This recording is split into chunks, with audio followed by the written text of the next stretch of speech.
ദാഹിച്ചു വലഞ്ഞ് നടക്കുന്നതിനിടെ കിണറിനടുത്ത് തൊട്ടിയിരിക്കുന്നത് കുറുക്കൻ്റെ ശ്രദ്ധയിൽപ്പെട്ടു. അതിലെ കയർ കപ്പിയുമായി ഘടിപ്പിച്ചിട്ടുമുണ്ടായിരുന്നു. കുറുക്കൻ ആ തൊട്ടിയിൽ കയറിയിരുന്ന് താഴെ ഇറങ്ങി മതിയാവോളം വെള്ളം കുടിച്ചു. അപ്പോഴാണ് തനിക്ക് പറ്റിയ അബദ്ധം കുറുക്കന് മനസ്സിലായത്. എങ്ങനെ മുകളിലെത്തുമെന്നാലോചിച്ച് നിന്നപ്പോൾ ഒരു ചെന്നായ കിണറിനടുത്തെത്തി. അത് കുറുക്കനോട് ചോദിച്ചു, "നീ അവിടെ എന്തു ചെയ്യുകയാണ്?" കുറുക്കൻ പറഞ്ഞു, "ഇവിടെ ധാരാളം മത്സ്യങ്ങളുണ്ട്. ഞാൻ കഴിച്ചു മടുത്തു. നീയും വരൂ."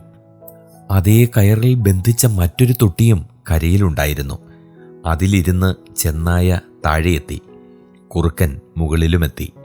ഒരു മീൻ പോലുമില്ലെന്ന് കണ്ട ചെന്നായിക്ക് ചതി മനസ്സിലായി. വികാരം ഉദിക്കുകയും വിചാരം അസ്തമിക്കുകയും ചെയ്യുന്നു എന്നതാണ് ആകർഷണങ്ങളുടെ അപകടം. ആവശ്യങ്ങൾ എല്ലാവർക്കുമുണ്ട്. അവയ്ക്ക് എന്തുമാത്രം അടിപ്പെടുന്നു എന്നതിനനുസരിച്ചാണ് ഓരോരുത്തരുടെയും നിലനിൽപ്പ്. ചിലർ പൊടുന്നനെ പ്രതികരിക്കും. ചിലർ സുരക്ഷിത പരിഹാര മാർഗങ്ങൾ കണ്ടെത്തുന്നതുവരെ സംയമനം പാലിക്കും. ഒരാവശ്യം ഉണ്ടാകുകയും ആ ആവശ്യത്തെ തൃപ്തിപ്പെടുത്തും വിധമുള്ള ആകർഷക വസ്തു എവിടെങ്കിലും പ്രത്യക്ഷപ്പെടുകയും ചെയ്താൽ ആളുകളുടെ സ്വയം നിയന്ത്രണശേഷി പിടികിട്ടും. സൂക്ഷ്മ നിരീക്ഷണം നടത്തിയ ശേഷം ദാഹശമനത്തിനിറങ്ങുന്നവർ വിവേകമുള്ളവരാണ്. എടുത്തു ചാടുന്നവരെല്ലാം ബുദ്ധിശൂന്യരും.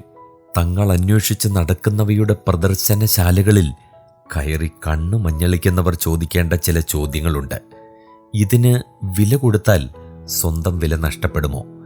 ഇപ്പോഴുള്ളതിനേക്കാൾ കൂടുതൽ അപകടകരമായ അവസ്ഥയിൽ എത്തിച്ചേരുമോ? തൻ്റെ ദൗർബല്യങ്ങൾ അറിഞ്ഞ് ആരെങ്കിലും ഒരുക്കിയ കെണിയാകുമോ? ഇതുപേക്ഷിച്ചാൽ പരമാവധി എന്ത് സംഭവിക്കും? ഒന്നിൽ നിന്ന് രക്ഷപ്പെടാൻ അതിനേക്കാൾ മാരകമായ മറ്റൊന്നിനെ ആശ്രയിക്കുന്നത് എന്തിനാണ്?